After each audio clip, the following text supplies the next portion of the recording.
तो आज हम मुकाबला कर रहे हैं उस मानसिकता से जिसकी भेंट हर रोज भारत की बेटियां चढ़ रही हैं, और सवाल उस न्याय व्यवस्था से भी है जिसमें देरी की वजह से ऐसे अपराधियों को अपने अपराध को अंजाम देने के लिए हिम्मत मिलती है। रजत, जब बात चल रही थी तो आप कुछ कहना चाह रहे थे। श्रद्धा वालकर केस की अगर मैं बात करूं तो पुलिस के पास आफ्ताब भी है, आफ्ताब का कबूलनामा भी है, लेकिन उसके बावजूद हमने वो इन्वेस्टिगेशन भी देखी जब उसके बॉडी पार्ट्स को ढूंढने के लिए पुलिस घूम रही थी, जंगल को छान रही थी। उस वक्त आप लोग क्या सोच रहे थे, क्या बीत रही थी आप लोगों पर? देखिए, ये सारा जो चीज जब लोगों के सामने आई और जिस तरीके से पुलिस ने अपना काम किया और दिखाया कि पुलिस कितना एक्टिव है, मेरी शिकायत है पुलिस से।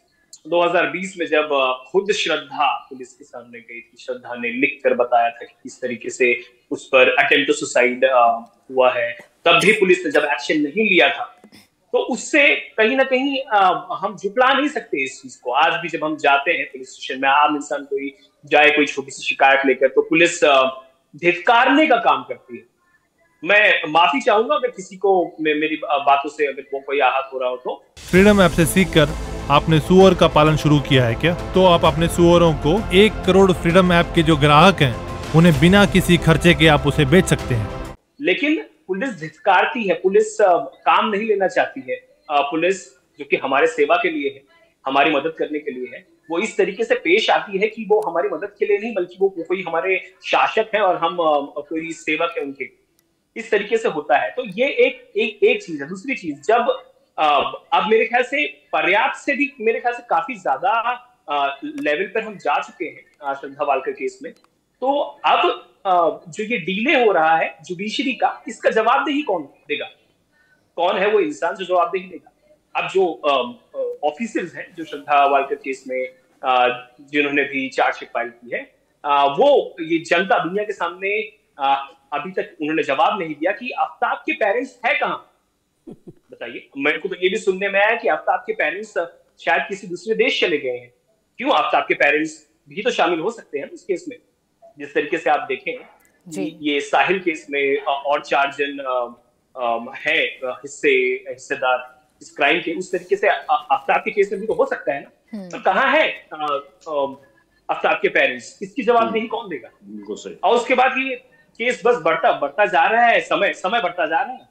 हमको बताया जा रहा है कि ये हुआ, 1 महीने के बाद 1 महीना बीत जाता है, बताया जाता है कि दिसंबर में चार्जशीट फाइल होगी, फिर जनवरी होता है। और हाँ, मेरा हक है, ये हम प्रजातंत्र में हैं, पब्लिक का ही सबसे बड़ा ये हक होता है जानने का कि प्रशासन क्या कर रहा है।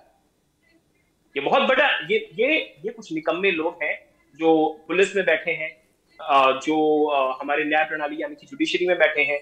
ये हमारे जो मीडिया कर्मी, देखा जाए तो बहुत कुछ कर सकते हैं, बहुत बड़ी आवाज उठा सकते हैं, न्यूज को चला सकते हैं, लोगों को जागरूक कर सकते हैं, लोगों को कह सकते हैं कि ये आपका मुद्दा है और इसका जब तक निष्कर्ष नहीं आएगा आपको शांत नहीं बैठना है।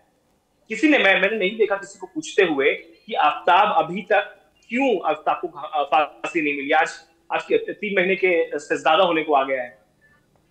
बहुत दुख होता है, बहुत एकदम दिल टूट जाता है।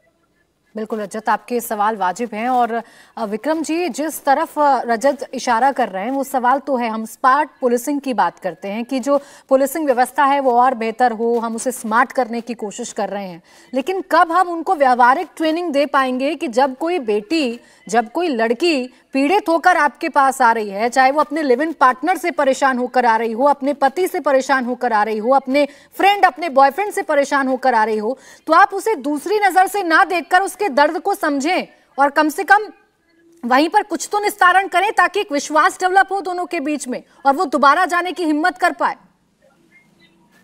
प्राची जी, इसका जवाब बहुत अच्छा डॉक्टर जयंती दत्ता दे सकती हैं। और जो पीड़िता है आशा देवी जी और बद्री बाबू, निर्भया के पिताजी, वो तो भुक्तभोगी हैं। लेकिन पुलिस रिफॉर्म्स के बारे में आपको बता दूं, प्रकाश सिंह साहब ने 96 में मुकदमा दायर किया सुप्रीम कोर्ट में, 2006 10 साल बाद फैसला आया और आज तक 2023 तक पुलिस सुधार लागू नहीं हुए। मैं प्राची जी इसी समाज में रहता हूं और रजत जी के बारे प्रश्न में उत्तर दूंगा। कुछ बात बड़ी कटु है, मैं चाहूंगा आप सब बड़े गौर से मेरी बातों को ध्यान से सुने। राजनीतिक मित्रों से मैं पूछता हूं, आप लोग पुलिस सुधार लागू क्यों नहीं करते? ये सामंती पुलिस व्यवस्था आजाद देश में क्यों लगी हुई 1861 की? फ्रीडम ऐप से सीखकर आपने सुअर का पालन शुरू किया है क्या? तो आप अपने सुअरों को 1 करोड़ फ्रीडम ऐप के जो ग्राहक हैं उन्हें बिना किसी खर्चे के आप उसे बेच सकते हैं। तो हमारे राजनीतिक मित्र सभी पॉलिटिकल पार्टीज के रजत जी क्या कहते हैं मालूम है कि विक्रम सिंह जी, जिस दिन पुलिस सुधार हम लागू कर देंगे उस दिन हम राजनीति छोड़ देंगे, हम कोई और धंधा पानी करेंगे।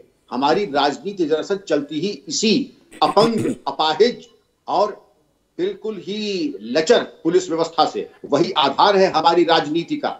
तो जब हमारे राजनीतिक मित्र सुप्रीम कोर्ट के इतने बड़े आदेश का पालन नहीं कर रहे हैं और इस अपंग व्यवस्था की बैसाखी लगा के राजनीति कर रहे हैं, तो हम तो खैर वरिष्ठ नागरिक है, लेकिन रजत जी आप युवा हैं और मैं समझता हूं प्राची जी मीडिया को ये चीज एक युद्ध स्तर पे करना होगा।